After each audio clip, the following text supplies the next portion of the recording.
Welcome to Integrated Wellness Warrior, where we believe in building a strong body, clear mind, and a whole life.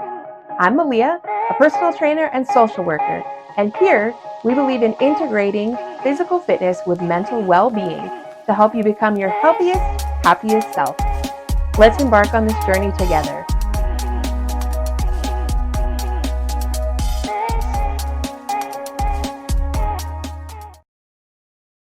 So I'm starting this channel as a way to connect with other people who are just as interested in physical fitness and exercise as they are in mental health and well-being, and especially for those who understand that the two are inextricably linked. So a little bit about me before we start. I currently live in Florida with my fiance, with my son, my stepdaughter, and my sweet rescue dog, Ranger. I currently work full time, but when I'm not working, I always make sure to make time for exercise and physical activity.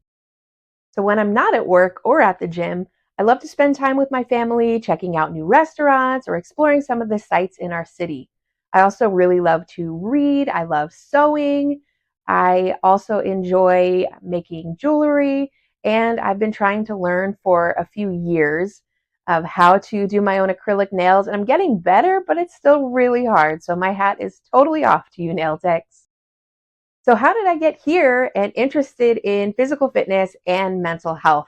So let me back way up. Back in college, I had always been somebody who really loved science and I wanted to know how everything worked. So I majored in biology and environmental science for my undergrad degree. And I worked in biology jobs for several years. That was really fascinating to me. I enjoyed that work, but I was also pursuing my own fitness goals. So in college, I gained a lot of weight and my health, even though I was in my early 20s, started to decline. My doctor said I was headed towards some conditions like high blood pressure and prediabetes, and I was really worried.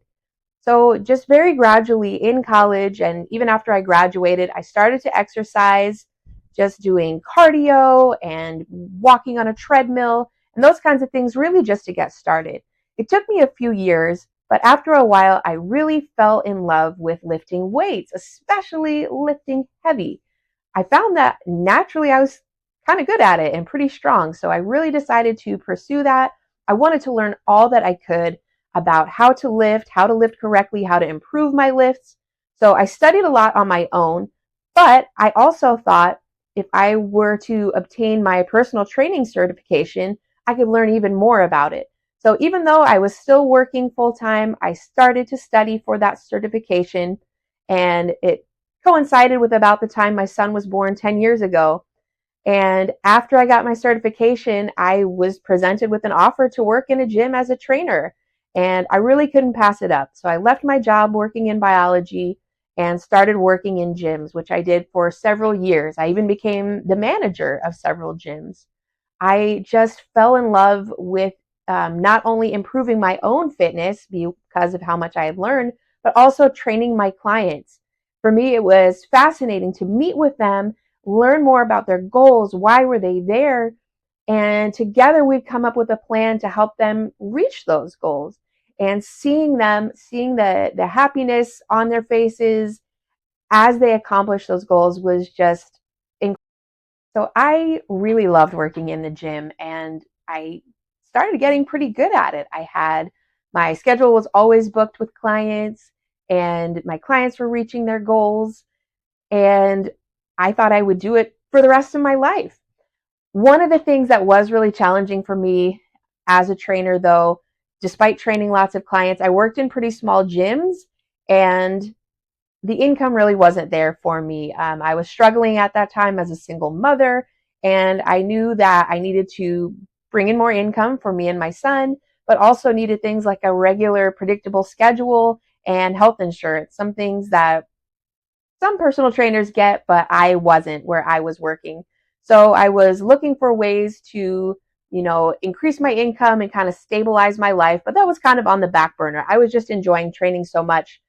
I didn't really see an end to it. I didn't see a limit to where my career in fitness would take me. One of my favorite things about training clients, not only seeing them reach their health and fitness goals, but was in those interview times, like when I was first meeting them or kind of checking in on them halfway through, where we wouldn't be out in the gym, but just kind of in the office talking and learning more about them, their story and their goals. And often what we would get to would be someone saying, my goal is to lose 20 pounds. And we would say, well, why? And after some time, they might open up and say, because I think if I lose these 20 pounds, I can finally be happy. Or someone saying, I really want to build my calves. Well, why? I feel really insecure and I want to join a recreational basketball team, but I'm afraid to wear basketball shorts. So showing that these goals meant something more to people than just physically.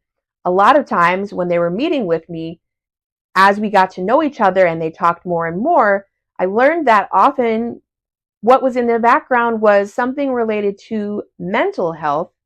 And, they wanted help with this physical issue too, but often there was something mental health or behavioral kind of underlying that. So throughout my time as a trainer, I can remember my evaluations with my supervisor, and he would tell me, Malia, you're doing a great job. Your clients are reaching their goals. But I've heard that you've been kind of talking to them about their mental health, and you just need to remember that that's outside of your scope of practice as a trainer, and we need to just stick to the exercise. And I said, okay, you know what? You're right. So I was still really loving my job.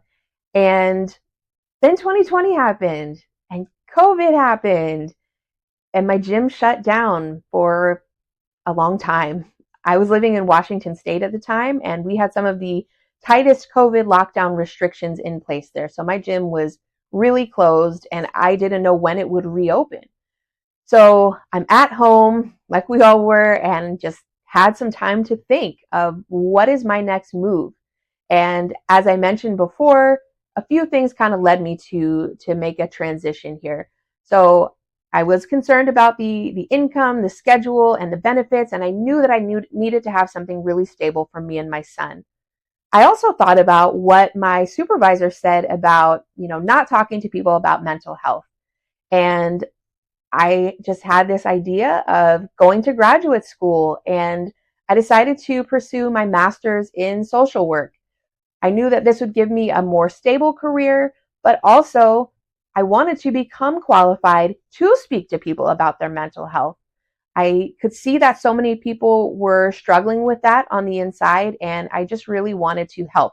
I knew that becoming a social worker would still allow me to talk to people about their goals, to develop plans to get better, but in maybe a bit more all-encompassing way than just being a personal trainer. So at the start of the shutdown, I started my Master in Social Work program.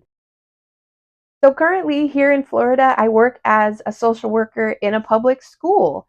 And before that, I had completed my internships in community behavioral health and also worked in a substance abuse recovery program. And I really enjoyed that work. So I've worked not only with children and families, of course, in my current role, but also adults, couples, families, community organizations, really a little bit of everything so far. Some of my areas of interest in social work now are anxiety and depression, ways to improve the mental health of children and young people, also studying the effects of trauma, but also learning ways to develop protective factors and also to increase resilience in those who have experienced trauma. I also look at everything through the lens of the social determinants of health. And what I mean by that, these are the non-medical things that contribute to someone's health and overall well-being. So that could be things like, do they have access to services in their neighborhood, in their community? Is their community safe? Do they have equitable access to things like healthcare, education, and food, housing, all of those things.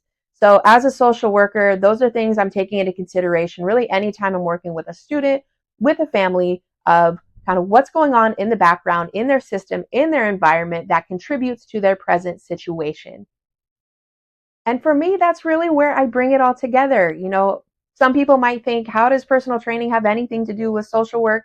But when I think of things through that lens of social determinants of health, I mentioned, do they have fair and equitable access to healthcare? I would include access to physical fitness as a part of that.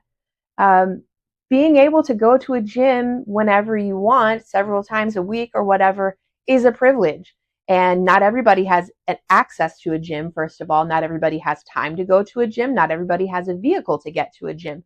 Some people may have health conditions that prevent them from being in a gym. There are so many things that that can affect that, whether you can do that or not.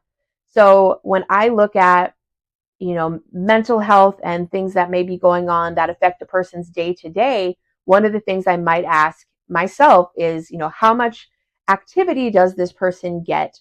How much are they able to get? Is it enough to sustain a positive mood and good overall mental health?